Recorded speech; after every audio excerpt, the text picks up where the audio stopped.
Hi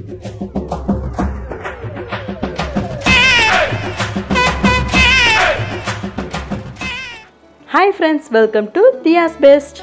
நம்ம இன்னைக்கு பார்க்க போற ஐட்டம் வந்து ஒரு ஸ்நாக்னு கூட வச்சுக்கலாமே. நம்ம ஈவினிங் ஸ்கூலுக்கு போயிட்டு வந்தோடனே நம்ம சாப்பிட்ருப்போம், இல்லை வெளியே போகும்போது சாப்பிட்ருப்போம், ஃபங்க்ஷன்ஸில் இல்லைனா வந்து ஒரு ஃபெஸ்டிவலில் ஒரு திருவிழா போகும்போது சாப்பிட்ட ஐட்டம் தான். அது என்னென்னா காரப்பொரி இல்லைனா மசால் பொரி.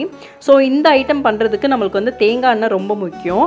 சில பேருக்கு தேங்காய் எண்ணெய் பிடிக்காதனால நீங்கள் வந்து கடலெண்ணெய் கூட யூஸ் பண்ணிக்கலாம். ஸோ அது தேங்காய் எண்ணெய் ஊற்றிட்டு நல்ல கார்லிக் எனக்கு கார்லிக் எங்கள் வீட்டில் எல்லாருக்குமே கார்லிக் ரொம்ப பிடிக்கும். அந்த கார்லிக் நல்லா ரோஸ்ட் ஆகிற வரைக்கும் நம்ம வந்து ஃபஸ்ட்டு வதக்கிக்கலாம்.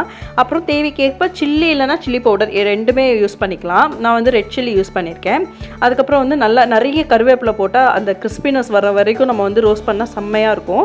வேணும்னா நீங்கள் வந்து பீனட் சேர்த்துக்கலாம், இல்லைனா வந்து பொட்டுக்கடலை சேர்த்துக்கலாம், அதுவும் செம்மையாக இருக்கும். அதை நல்லா ரோஸ்ட் ஆகிற வரைக்கும் நல்லா வதக்கிட்டு அதுக்கப்புறம் வந்து தேவைக்கேற்ப மஞ்சள் தூள் வந்து லைட்டாக சாட்டே பண்ணால் போதும். அந்த வாசனை போகிற வரைக்கும் மட்டும் வதக்கினா போதும். அதுக்கப்புறம் வந்து நம்ம வந்து பொரியை போட்டுறலாம். ஆல்ரெடி பொரியில் வந்து உப்பு இருக்கும்.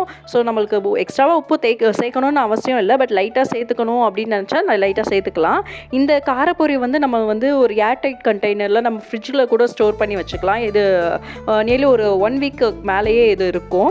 அப்பப்போ வந்து நம்மளுக்கு இந்த மசாலா பொரி சாப்பிட்ணும் அப்படின்னு நம்மளுக்கு தோணுச்சுன்னா அதுலேருந்து கொஞ்சோண்டு எடுத்து அதில் வந்து நல்லா துருவின கேரட்டு, பீட்ரூட்டு, அதுக்கப்புறம் வந்து நல்லா ஃபைனாக சாப் பண்ண ஆனியன்ஸு, கொஞ்சம் கொத்தமல்லி இலை, அதுக்கப்புறம் வந்து லைம் சேர்த்துக்கலாம். கொஞ்சோண்டு எலுமிச்சப்பழம் பிழிஞ்சு விட்டால் அதுவும் சூப்பராக இருக்கும்.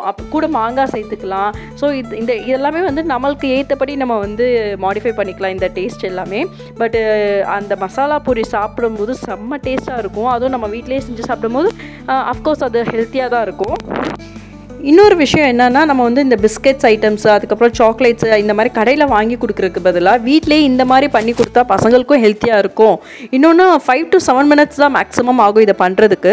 ஸோ அவங்களுக்கு இதை சாப்பிட்டா ஃபுல்ஃபில்லிங்காகவும் இருக்கும். நம்ம நைட்டு 7 o'clock 8 o'clock போல் டின்னர் சர்வ் பண்ணுறதுக்கு கரெக்டாக இருக்கும்.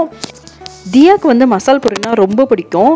அவள் ஸ்விம்மிங் கிளாஸ் போயிட்டு வரும்போதெல்லாம் கேட்பா. ஒன்று வீட்டில் செஞ்சு கொடுப்பேன், இல்லைனா கடையில் வாங்கி கொடுத்துருவேன்.